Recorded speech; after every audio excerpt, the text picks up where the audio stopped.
how are you? How are you doing? How's your family going? Everything going on. Yeah, it's been great. Yeah, I've been in the city, like in Toronto, for a couple of weeks now, just chilling, taking it easy, doing some stuff. Taking it easy in between, all the stuff coming up for the song. Family's great. Yeah, I'm living still at home, 2.5 hours east of the city. But they're all doing amazing. Yeah, so it's been good. How about you? Perfect. Yeah. Family's doing great. I think I've gotten used to the reality of doing my interviews over Zoom or FaceTime, Nice. so I feel like I've gotten used to it as best I can. Yeah, Definitely miss, in-person interviews and concerts, but hopefully it will come around eventually. But everything's good. definitely. Yeah, it's really good to hear. Sure. Before we begin, I want to introduce myself. My name is Jibril Osman. I run a platform called Studio One. Okay. I run it with my friend Mike, who does all the editing. The concept really is a platform where I get to interview international artists across Canada, most importantly, artists in Toronto, just to give a voice to, being from Toronto, just to give a voice to artists in the city. It's a platform hmm just to have really great conversations. So to have you on is amazing. Thank you. Before we begin, can you just briefly introduce yourself, and then we'll get started? Yeah, totally. Yeah, so I'm Ryland. Yeah, just an artist. I like I said, from 2.5 hours east of the city, Deseronto, Ontario. It's a little tiny town, less than 2,000 people, very, very rural, very isolated. I grew up there my whole life. Just in the city right now. I've been working on music for the past 4 years. I've been doing it, kind of as like what I wanted to do since I was 10, so 11 years now. I've been working away at writing for a body of work, and now finally releasing an EP and single just feels so amazing. I've been on so many adventures in this industry. It's like so many I can't even count. Yeah. But it's been amazing, and I wouldn't do anything different. Cool. Amazing. So to get started, like you said, you grew up in a small town. Talk to me about what that was like growing up, what it means to grow up in a small town, in that community, and then when music really became part of that life. Yeah, so growing up there, it's again, like, obviously very, very isolated. And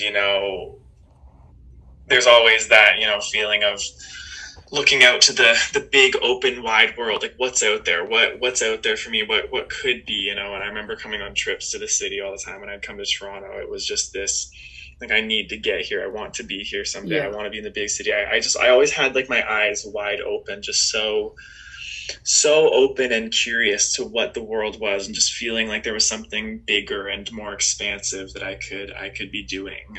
So I always had that gut feeling from like a very, very young age. I just always loved cities and traveling. And growing up, I had pretty much your typical small town childhood, playing with friends, going out every day, and just making things up because there was like nothing to do in such a small town. So again, I think from a young age, I had to be very like imaginative and creative, which may have contributed to me becoming an artist. And it was when I was 10 years old, I think, so still pretty young. Yeah.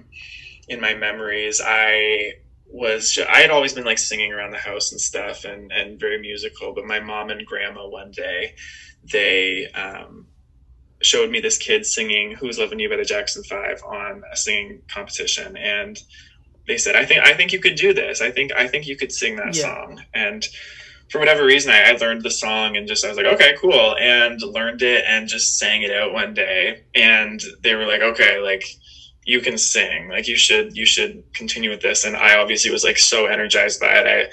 I became immediately obsessed with it. And I think it might have just been like the soul aspect of that song. Like I've always been very attracted to like soul and like gospel music and that deep, like, just grit. So I think that just got me rolling, and it got me really obsessed with music. And I started posting covers constantly online, and going to school, there were a lot of kids who didn't understand what I did, and I got made fun of a lot for it. And felt very isolated a lot of the time. And even going into high school, there were a lot of very supportive people, but they just also kind of, I just felt very, very misunderstood a lot. And just kind of became my own. I kind of went internal through high school. Like I went very introspective and just focused really hard on like my online community and my music. And so I think being in the small town really contributed to that. I feel like if I was in a city and I did kind of find my people that I felt accepted by, maybe I would have been more distracted by that, and maybe I wouldn't have dug so deep into music that way. Just for myself personally. But yeah, that really drove me to, I also just wanted to like prove something to the world. Like I was like, I can do this. Like this is possible. And, also growing up just outside of, Avril Lavigne's from Napanee, and growing up like 10 minutes outside of there, I always had her legacy to look up to. Like she could do it, so I can do it. Yeah, very, very interesting. I mean, I obviously have no context really for what it's like to grow up in a city, but I feel like those things probably did contribute, to my artistry growing up in that tiny town. Also, I think having the opportunity to perform at so many little like local events, like there was only a handful of us that did music, so I was always invited to perform at things. So I kind of honed that craft a little bit more. And yeah, I think everything just kind of lined up and added up to where I am today. Perfect. And on that note, I know you had amazing family support in the beginning, but I really want to dive into the fact of this, where did the self-belief come from? Because I know listening to your music, your voice is really amazing, but I want to know, like, what was the moment for you when you yourself realized, I do have a really good voice. I think I have something special. I really can pursue this craft. At what point do you think, for yourself, did you start to really see that? Was it doing the covers and getting attention for it and getting positive feedback, or is there a specific moment for you where you're like, I can do this? Yeah, that's such an interesting question. I've actually never been asked that before. I feel like a lot of the time, I guess my answer for that would be like I feel like it was a combination of things, and part of me honestly doesn't even know the full answer. I think my family, like my parents, were always extremely encouraging of me, and they, like, my mom especially, like, really, really protected like me, and knew, I think she recognized very early on, and she just knew that someday I would be like a musician of some kind or creative, and she really protected my confidence that way. I think just always telling me how great I was, and always just, being the best mom, like always encouraging, and never being, critical of it. So I always had her to always like look up to. If people were saying things to me, like, I'd always have her telling me in the background, like, no, just keep going, like you're great. And when I would perform, I had a lot of people that would say, like, you have something special, like you have a presence, you have this voice. And so that was always very encouraging. And yeah, when I started posting videos, my comments were usually all pretty positive. So I think it was just a combination of those things. But also, I think I just naturally have always, for some reason, I've always just had a confidence in like my voice and in my music, not so much in a lot of other parts of my life. It's interesting because there are so many other parts of my life where I just felt so insecure, and like I had to hide things and put walls up. But like with my voice, that's always been something that I've been completely like 100% confident in for some reason. I think it just is that combo of encouragement and just almost like a born, like just sort of knowingness, I guess. Yeah, I don't know. That's such a good question. But I hope that's kind of like the best answer I have, is I think that kind of just amalgamates it all into one. Yeah. I want to ask it because I think it's so special when artists just have that voice, and it's always interesting to figure out, like, at what point because of course everybody can tell you, oh, your voice is amazing, it's so great, but it's interesting to know when an artist kind of figure that out for themselves. Yeah, but, you have to believe it yourself for sure. Yeah. And moving forward, I know after doing covers and getting amazing feedback, what did it feel like for you when you started making your own records? What was it like when you released your first song? What was that for you like? Yeah, so as a teenager, making covers all the time. Yeah, of course. Like I loved doing it. I loved making covers. That was all I really ever knew. I had dabbled in songwriting a little bit from a young age. Like I even found like a home video just recently of a song I completely forgot. I'd written this song when I was like 10 or something, or 11.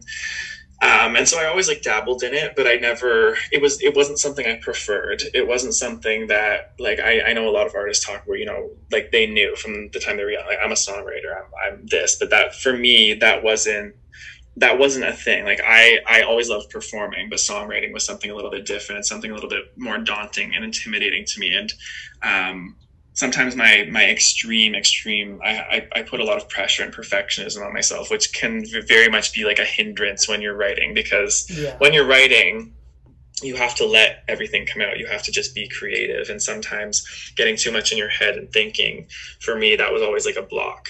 So writing was like a very uphill battle in the beginning for me. Trying really hard to like just get out of my own mind and accept and experiment and do things. And I feel like I'm still going through that today, and I'm still learning. But yeah, I remember always preferring covers, and then it kind of shifted over time when I started writing more songs and performing them even before they were released, and seeing the reactions, and then like getting that feeling of like an autonomous kind of like, this is mine, like this is my song to perform, this is my sound, that took on a whole new like meaning for me. And it was almost like a whole new era in myself as a person and as an artist. And yeah, putting out the first song was like putting out Good To Say Goodbye, and then In My Head is the first like official single.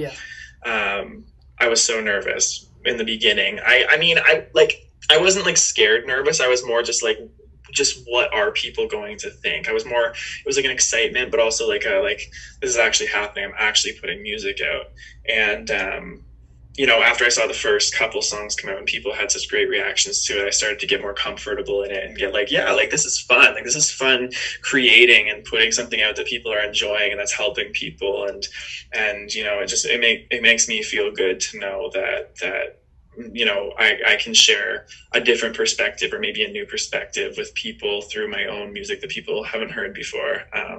And it's really cool. So there's a lot of different emotions that go into it, but overall it's an amazing experience. Yeah. And staying on the emotional roller coaster it is to release a record.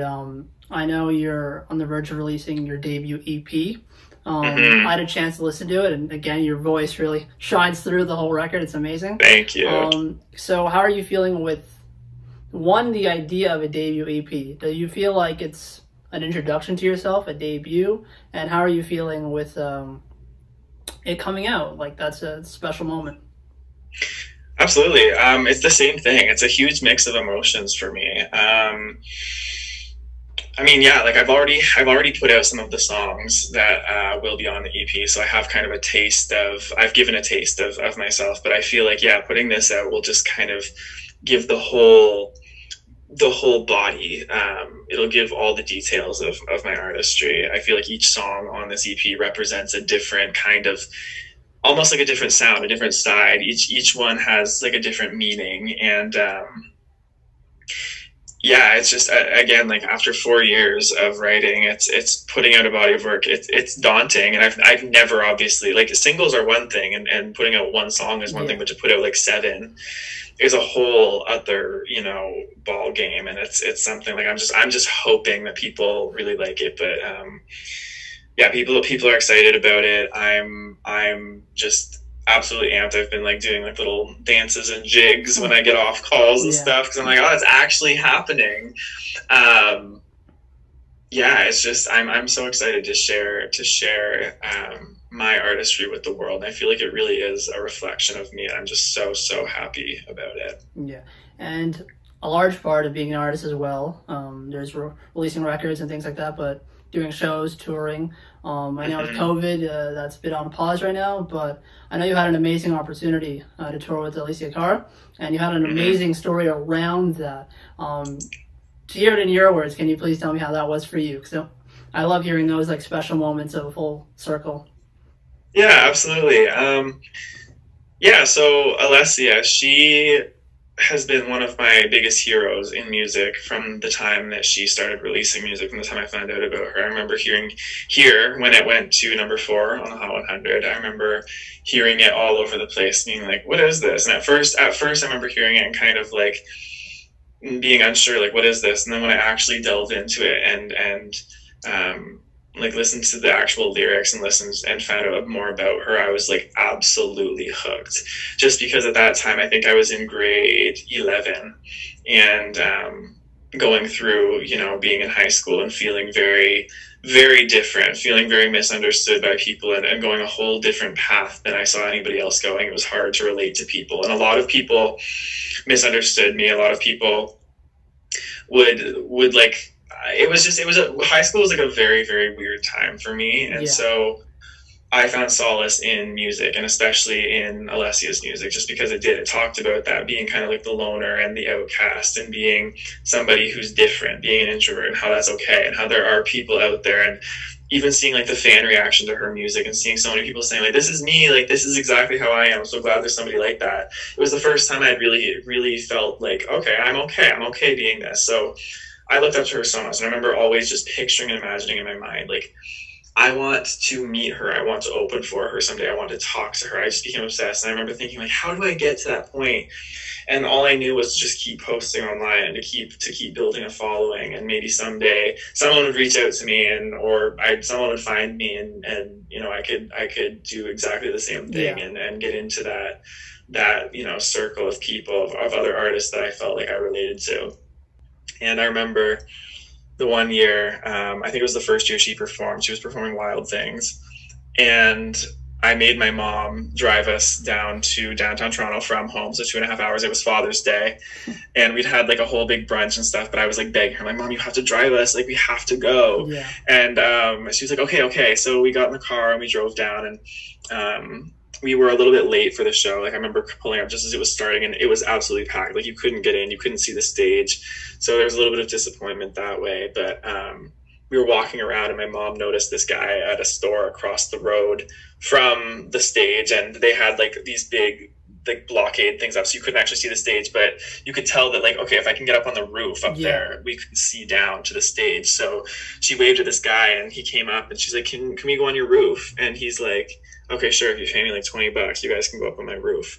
So we went through this like dark shop, not sure what was happening. It was very, very sketchy. And there was this like rusty ladder up like 4 stories, no like protection, no anything. Like, it was just like, we could have fallen off. It was probably such a liability, but we climbed this ladder and got on the top, and there were all these other people up there too. And we got to the edge of the stage, and I just got to see her perform, and she was accepting her award. And she said, you know, thank you to all these people. You know, every day is like a different day. I don't live the same day twice. And she said, thank you to Chris Smith Management. And that name immediately popped into my head. I'd heard it before. And I thought, oh, Chris Smith Management, like, I've heard of them. How do I, you know, get in contact with them? How do I? And then I was just so enthralled in the show that I completely forgot about it after, and just kept going my way. And then it was a week later that one of the managers from Chris Smith Management reached out to me and had just randomly seen one of my videos from months before on Facebook, and invited me to start working with them. And so it was this whole big like manifestation, full circle moment. And I found out, you know, like, I can't remember why, but I feel like I figured out like a little bit after, like, this was like the Alessia Cara team. Like, they were working with her. And so it was just this amazing thing that happened. And it was like, I didn't even realize it at the time, but looking back, it's like, that was like a whole just like magic thing that happened. And then a few years later, you know, after meeting her a couple times and getting to open for her at some festivals, I got a call in LA, like, you're opening on Alessia's tour, you're opening for her in Canada. And then it was just such an over the moon moment. It was like, I a few years ago said, like, I want to open for Alessia Cara someday, and then it was actually happening, and then getting to go with her in Canada and the US, and now, you know, being one of her friends, like, literally just texted today. It's incredible. And yeah, just, I don't even know. So many of those things have happened, and I don't even question it anymore. It's like it's meant to be. Yeah. The reason why, like, just hearing that story, and I read it in an interview, and why I think it's so amazing is because of just how organic it is. And I think if you're an artist trying to make it in the industry, hearing stories like that, I think give you the idea of, like, it's possible. I can do these things. That's why I think it's so special. And absolutely. yeah, and as well, the way you use the internet, whether it's covers, whether it's figuring out who's who, I think that's another important part too. The fact that you've done your self-discovery, and I know I think I read too, you did tutorials online to learn instruments, so I think that's really special too. Absolutely. Yeah, the internet is a wonderful tool. I don't really know how I would have done it without it. It's some people say like it's easier, it's harder to get into the industry now, but I say like I think the coolest part about it is that anybody has that opportunity. It kind of creates this equalization of like, instead of it just being kind of this chance thing, which I guess it is, it just gives everybody that opportunity to get that chance, which is an amazing part of, I guess, our modern technology that we have now. For sure. Usually when I get to the end of my interviews, this has become like a running theme now, because I usually would ask, how's the rest of the year going for you with the shows and all these things, but with COVID, I've had to change that theme. So for you, I guess in particular, what's something you've learned in your career so far that has been eye-opening for you, whether it's for you as a person or musically? What's something you've learned along the way so far? Very good question. I've learned so many things. I think though, like one of the most important things that I'm even still learning is learning how to trust myself, learning how to trust me and my own intuition, and learning that, just learning not to be scared of it. I think that's the biggest thing, is as an artist, you have to take risks. You have to sometimes like just jump and have faith. And that's something that I've definitely been learning so much more recently and lately, is just trusting myself and being me and having a strong sense of self. I think that comes naturally, as we age, but definitely being a musician and an artist and in this industry, you really learn very quickly that you kind of have to be, or else you'll be kind of like swallowed alive type thing. So that's been a big thing, and it's one of the most amazing things I think any human being can accomplish is trusting yourself and not caring necessarily what other people think or needing permission from other people to do things. So that's I guess my biggest lesson I've learned. Amazing. And on a final note, what has your grandma been thinking about all of this? Going back to the roots of teaching you how to sing. She has been loving it. Grandma Karen, she loves all the music. I remember like every song, every demo that I get, she gets to hear it and she gives us her critiques, and she's almost always completely correct. Like she has that ear. She's like, this one's gonna be a hit. This one's gonna be a hit, and she knows. Grandma knows. So we trust her, and we use her ear for our benefit. But no, she's absolutely lovely, and she's been enjoying it so much. So that's amazing. She's great. Man, it's been an amazing conversation. So happy to get you on Studio One. Can't wait until I get to hear that voice live. Hopefully, with COVID, things, cool down and we get back to where we get to. Fingers crossed. But again, thanks so much for this, for the conversation, man. EP is amazing, and I can't wait for it to be officially out. Thank you so much. So good talking to you today. No problem. Have a good rest of the day, man. Have a good one. Thanks. Bye. Bye. Studio One.